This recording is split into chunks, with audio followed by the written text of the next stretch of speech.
The American Bar Association, ABA, has been providing significant support to the Gambian judiciary since 2021, which extends to the Gambia Bar Association through its USAID-funded project promoting human rights and justice. During the judiciary workshop, we spoke to the Chief Justice and Justice Sena Buwara Sise about the importance of revising the High Court rules.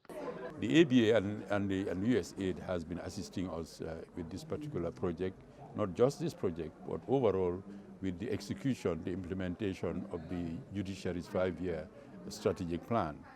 The plan, you may recall, was launched by His Excellency the President in 2021 with the goal of enhancing the capacity of the judiciary to discharge its primary function, which is to adjudicate cases, provide high-quality justice in a timely manner, and in that way to contribute to the rule of law and to good governance in the country. The ABA and the USAID have been very helpful in various ways. They've sponsored various projects under the strategic plan. They've assisted us in developing and maintaining and having and operating our system for alternative dispute resolution within the courts, a system which promotes out-of-court settlement of civil cases. They've assisted us in developing our case management system, in introducing digitalization in the court structure, all of it geared towards improving performance. They've assisted us also in other ways, such as drafting new legislation for the Judicial Training Institute, etc. And there's still a lot more work further ahead, which we think we can partner with them. Like my Lord the Honorable Chief Justice has alluded to in his opening remarks, that the rules of the High Court has been in existence since 1928. It's like 4 years short of a decade, 100 years, a century rather. And there's no doubt that some of the provisions of the rules are archaic. They no longer serve the purpose that they were intended to serve because the legal landscape has changed and it has been revolutionized over the years. So the judiciary also needs to keep abreast with the reforms that are existing around our environment and also to take cognizance of best practices that also exist globally in other parts of the world. So it is in this background that when we consider the strategic plan, that it becomes a strategic objective within the strategic plan to review the rules of the High Court and other rules of court, i.e. the Court of Appeal, the Supreme Court, and even the subordinate courts. So this is just one aspect of that process. So it's a long process, and this will definitely not be the end, because we have other court rules that have not been covered or are not within the scope of this validation workshop that we are doing today. Speaking to the American Bar Association during the workshop, they highlight additional plans to roll out activities to ensure the seamless implementation of the revised High Court rules. What we are looking at is trying to see that once these rules have been approved, we can be able to speak to the different key stakeholders just to get them to understand the rules, familiarize themselves with it, so that when they start being operational, they are able to actually know what rules they are and how they can be able to use those rules in their day-to-day work as justice sector stakeholders. For example, you look at the judges, you look at the lawyers, you also look at the court users.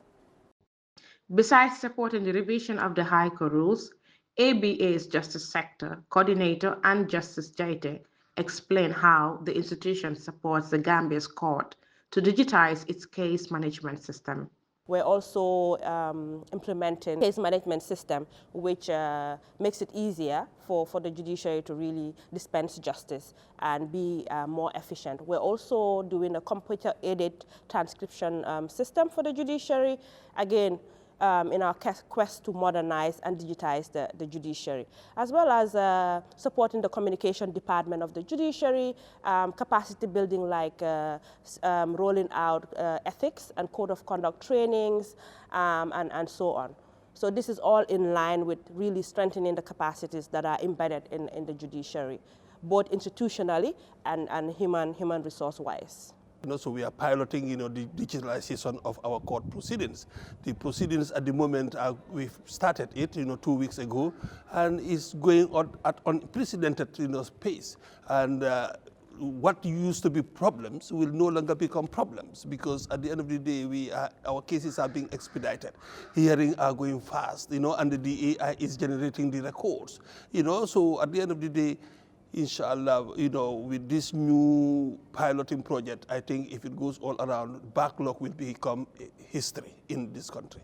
The president of the Gambia Bar Association spoke about the importance of their radio programs and legal aid clinics supported by ABA.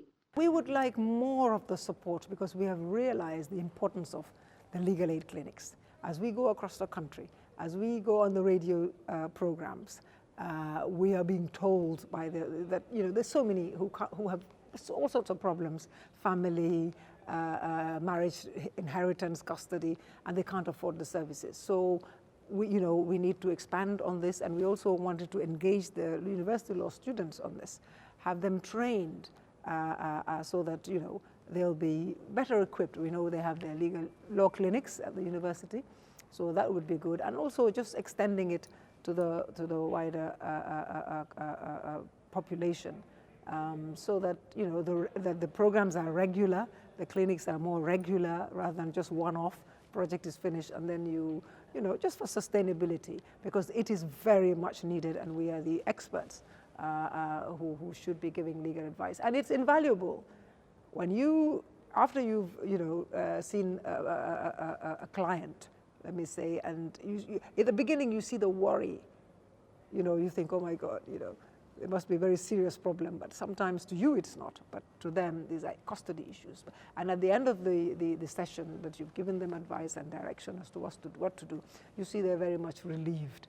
And many other times they're conducting their cases without lawyers because they cannot afford it.